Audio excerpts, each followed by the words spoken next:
নমস্কার বন্ধুরা, আমি সুমনা আর আমার এই ছোট্ট ছাদ বাগানে তোমাদের সবাইকে স্বাগত। আর এখানে দেখো সমস্ত রকম সার নিয়ে কিন্তু আমি ছাদে চলে এসেছি। আর আজ কিন্তু এই কুল গাছগুলোতে হচ্ছে জৈব মিক্স খাবার দিয়ে দেবো। এখানে দেখো আমার কিন্তু সব হচ্ছে ফলগুলো শেড হয়ে গিয়েছে।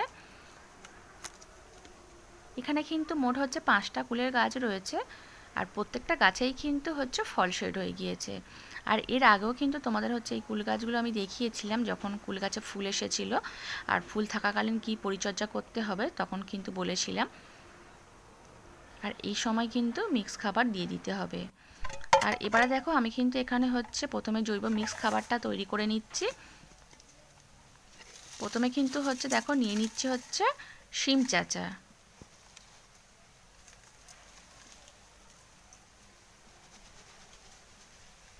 সিম চাচার কিন্তু অনেকটাই হচ্ছে নিলাম, যেহেতু আমি হচ্ছে 5টা গাছেই দেব। আর এবারে কিন্তু নিয়ে নিচ্ছি হচ্ছে গুঁড়ো সরিষার খোল।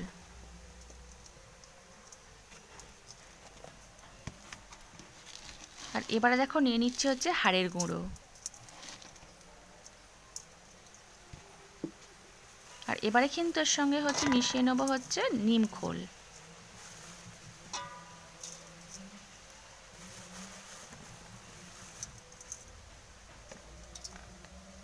আর এবার কিন্তু এর সঙ্গে হচ্ছে মেশাবো, এটা কিন্তু হচ্ছে গোবর সার।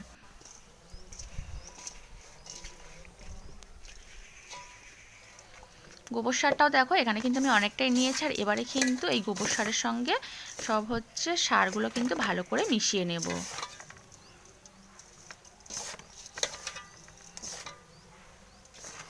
ভালো করে কিন্তু মিশিয়ে নিতেই হবে। এখানে কিন্তু আমার মেশানো হয়ে গিয়েছে। এবারে কিন্তু আমি হচ্ছে সমস্ত গাছের গোড়ায় কিন্তু এই মিক্স খাবারটা কিন্তু দিয়ে দেব। এই গাছটাই কিন্তু হচ্ছে সবথেকে পুরনো গাছ।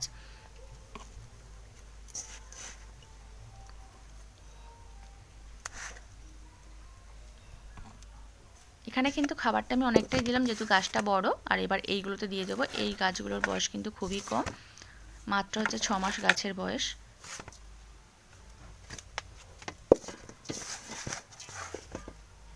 এখানেও হচ্ছে দিয়ে দেব। আর এখানে দেখতে পাচ্ছি হচ্ছে বেডের সাইড দিয়ে যে হচ্ছে বস্তা দিয়েছিলাম, বস্তাগুলো কিন্তু নষ্ট হয়ে গিয়েছে। সিমেন্টের বস্তা বলেই খুব তাড়াতাড়ি কিন্তু নষ্ট হয়ে গিয়েছে। এই গাছের গোড়ায়ও দিয়ে দেব।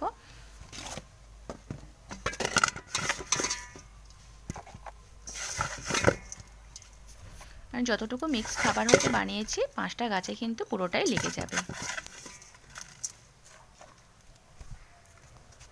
দেখো এখানে সব খাবার কিন্তু শেষ হয়ে গিয়েছে, দিয়ে দিয়েছি সব গাছের গোড়ায়। আর এবারে কিন্তু এই গাছের গোড়ায় কিন্তু জল দিয়ে দেব।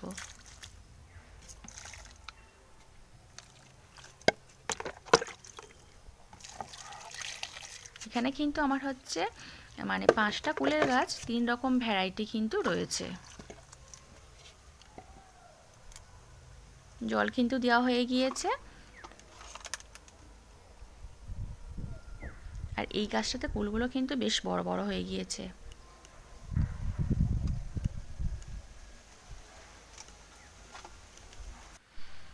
আর এদিকে দেখো বন্ধুরা, আমি যে হচ্ছে গ্যাডুলাস ফুলের বাল্বগুলো বসিয়েছিলাম, কত সুন্দর কিন্তু গাছ বেরোতে শুরু হয়ে গিয়েছে। এখনই দেখো গাছগুলো কত লম্বা হচ্ছে। আর এখানে যে আমি হচ্ছে লঙ্কা গাছের মাথা কেটে দিয়েছিলাম, তোমাদের দেখিয়েছিলাম। আর কাটার পরে দেখো সাইড দিয়ে কিন্তু অনেক কিন্তু ব্রাঞ্চ বেরিয়েছে প্রত্যেকটা গাছে।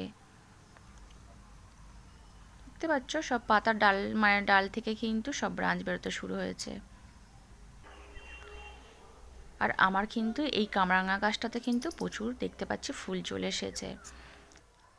এই গাছটা কিন্তু নতুন, ওই কুল গাছগুলোর সঙ্গে একসঙ্গে নিয়ে এসেছিলাম। আর বড় গাছটাতে এখনও ফুল আসেনি। আর এখানে দেখো এই ফুলটার মধ্যে হচ্ছে একটা প্রজাপতি বসে রয়েছে। দেখো আমি এখানে কিন্তু হাত দিলাম, তাও প্রজাপতিটা উড়ে যায়নি।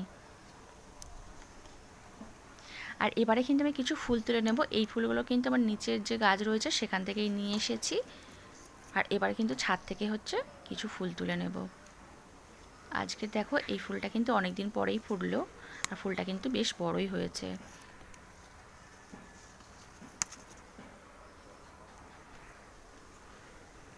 এবারে হচ্ছে এই জবাগুলোকে তুলে নেব। কোনো গাছে ফুল ফুটুক আর না ফুটুক, এই জবা গাছটাতে কিন্তু প্রতিদিন হচ্ছে ফুল ফুটবেই, কম বা বেশি, কোনো দিন কিন্তু হচ্ছে মিস হয় না।